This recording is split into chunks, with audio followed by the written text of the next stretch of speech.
Alright. So our intentions aren't to do an amp check, so let's just open it on this one. That last one proved it, especially today, where it didn't take anything and there wasn't a spark or anything.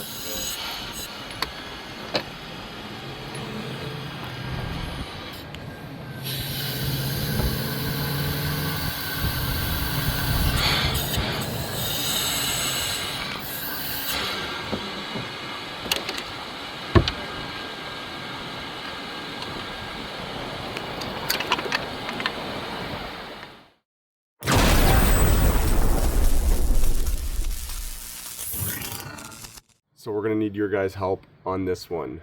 This is the 15 kV 100 amp jack jumper by Utility Solutions. Tap, touch, turn on. Yeah, so just, okay, now it's flashing green and red. So as soon as I power on the receiver, it should sync automatically to the receiver. As soon as that stops flashing green and red, goes to green, it means it's paired with the receiver. Okay, it's green. Oh, our receiver, oh yeah, there it goes. It should automatically detect that it's an amp stick. Okay, so we got it on amps now. Okay, so we'll check it right on the top lead of the cutout. Just make sure it goes down past those green bars. This guy here, we've got 5.7 amp. Okay, it's good. Way less than 100. Just watch your clearance to that closest stinger, eh? With your elbow when you stretch it down.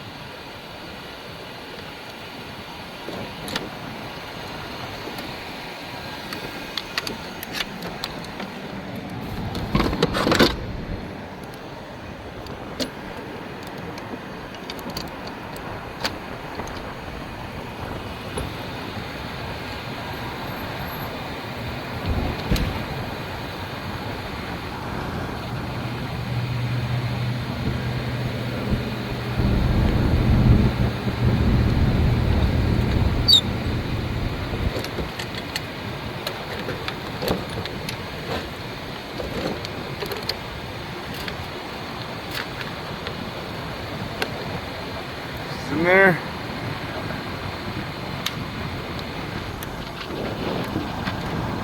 Yeah, so it's definitely easier when your hook releases towards the door as opposed to towards the pole.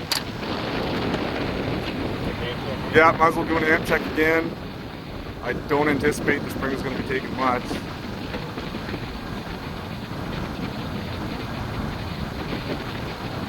Okay, you're past the green lines and you're on the spring. Yeah, she's not taking nothing at all. Try on the door.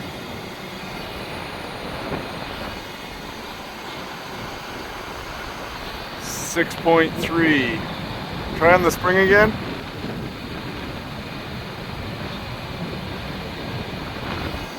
.1. Let's just, I wonder, take the and just wiggle the spring just so it scratches it up a little bit, just to see if that makes a difference. Like, don't take it right off, but just, yeah, exactly. Try to scratch it in there.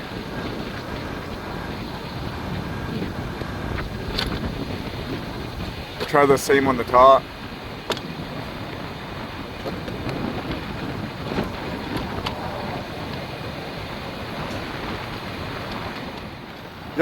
Yeah, it's still turned on.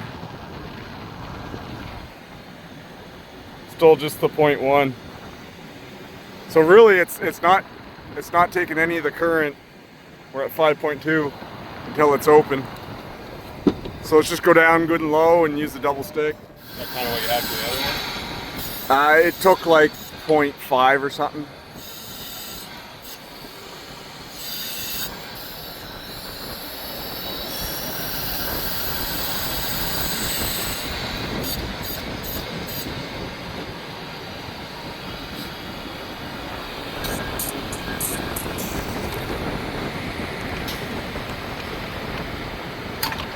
Yep, not even a spark.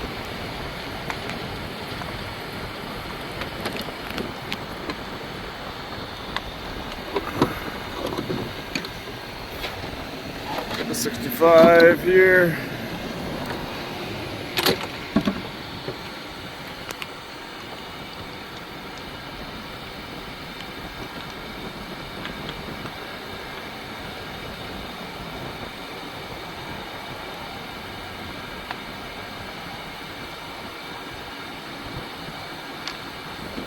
Use your keyhole.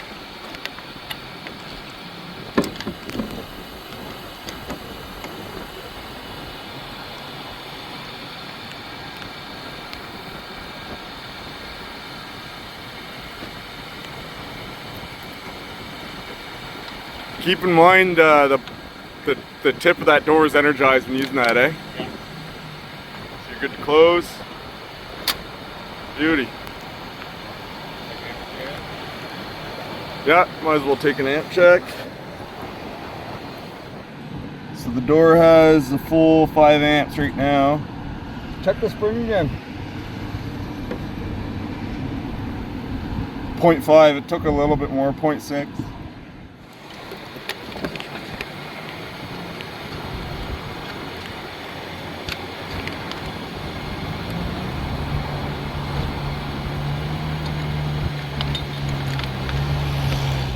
This isn't new. This has been around for at least 13, probably 15 years.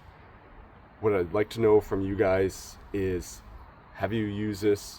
Do you use it? Do you have a work method for it?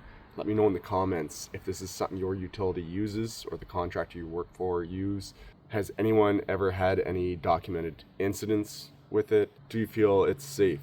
The more information, the better. I'd really like it if in the comment section, if your utility does allow it, let me know, not necessarily the name of the utility if you're not allowed to share that information, but the geographical location that you work in and whether or not that is something that you guys keep on your truck. I'm going to cover first some of the concerns a few of the guys had in using this and my thoughts on those concerns. So the reason we wanted to go with this guy, the purpose of this tool is to bypass a cutout for changing fuse sizes. It's for fuse coordination. It's not a tool you're going to use to bypass a switch when doing live line transfers on a poles where you got a side line. You're not going to jumper out that cutout instead of using the proper hot line jumpers. When it comes to fuse coordination, however, oftentimes you get yourself in a situation where you have a cutout that is situated on a riser pole. You've got a tiny little number 4 copper wire going directly into a riser. There's not a whole lot of room to safely install a hotline jumper using a stick. So in that situation, now I only had a load right cutout here at the house, so this one doesn't have the arcing horn. But in that situation, using the hot stick, you can simply clamp that on the arcing horn, which we don't have, so we're just going to pretend there's one there. And then it will stretch down to the bottom of the cutout. There is quite a bit of spring tension. You can see I need 2 hands to do this here. Once that's bypassed, you open that cutout door and the power is flowing through the jack jumper. Put a new door in with a new fuse size and away you go. It's a very quick, simple process. So one of the concerns the guys had is you've got current flowing a connection that's literally just making contact with pressure. It's not a bolt-on connection. It's not a compression connection of any kind. My argument for that is neither is the cutout door. This guy is rated for 300 amp, no bolt-on, no crimp connection. That door is literally just floating in those brass jaws, and then once closed, what makes that connection is spring tension. The power is flowing through there and through there, no bolt-on connection, no compression connection. It's literally just the tension, the pressure with those contacts against the other end. And as I mentioned, you can see the spring tension. It is quite a bit. There we go. So that connection is no different. It's traveling through the jumper with pressure on the connection point using spring tension. And if you want to get a little overly dramatic, same thing as a load buster. When that's sitting on the arcing horn and you open that up, until that spring releases, right there, that current, there could be as much as 600 amp flowing through that connection that is not bolted on, it's not crimped on, it's just however much pressure you put as you're pulling that down. So as far as I'm concerned, worrying about the integrity of the connection, it's no different than the cutout door itself. Another concern was going to ground on the switch. When you're hooking that on the arc horn, this here is on the cutout bracket, which now our new brackets are fiberglass, so it wouldn't really matter anyways. But the traditional brackets are steel. There is a lightning arrestor on it, and that would be considered ground potential. There was a concern that you could cross this between your high voltage and your ground, but as you can see, it's very short. The arcing horn is approximately right here on a non-load break cutout, and it will not reach. So even when you're bringing that up into place with your hot stick, once you connect it onto the live connection, it cannot reach the ground potential unless you really stretch it, but that would be silly. Why would you do that?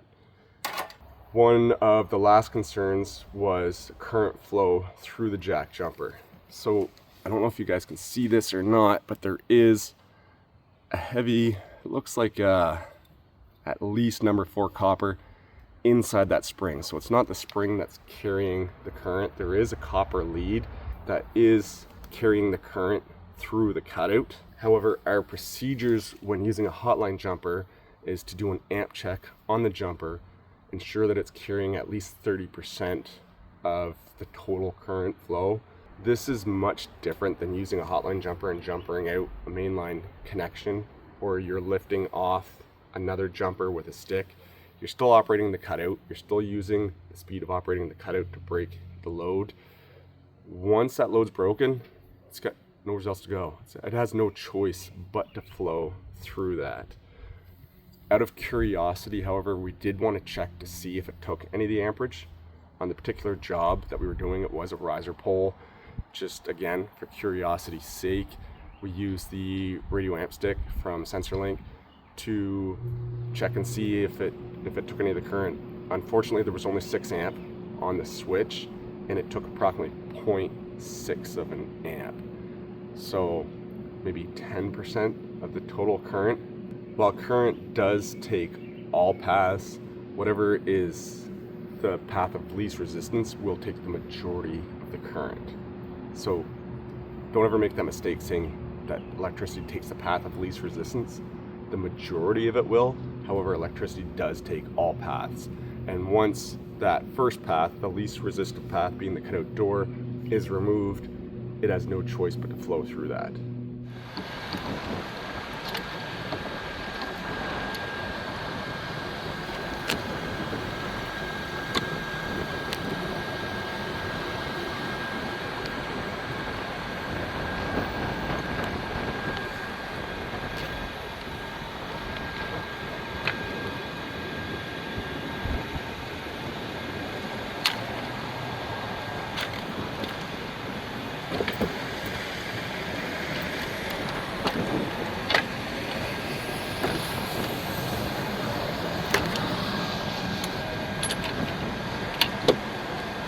Okay, looks good there.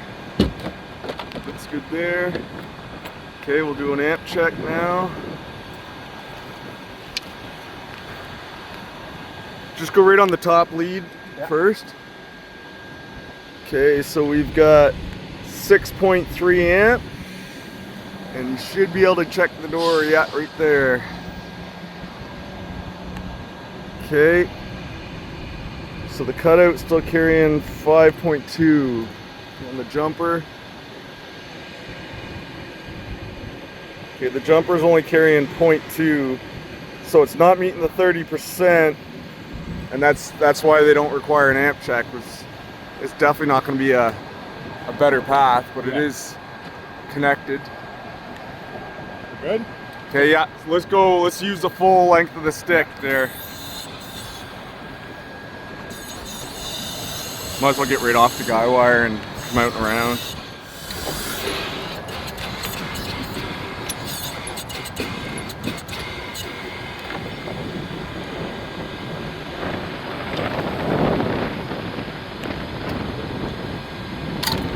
Yeah, not even a spark. That's live now, eh? Yeah. When that door's hanging upside down, we gotta remember that door is live. Let's do an amp check before we change the fuse. Read on the...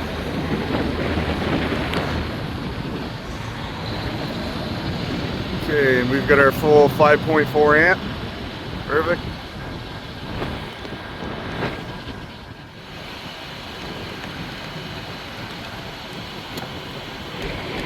Yeah, so watch our crossface to that center lead, eh?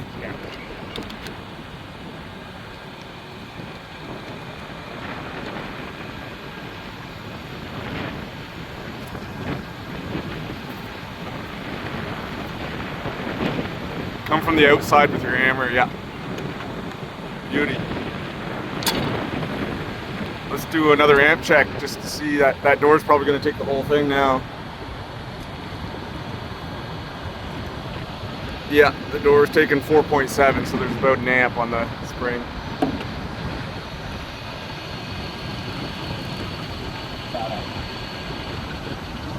Not much. You weren't quite past the green line though, but that's okay.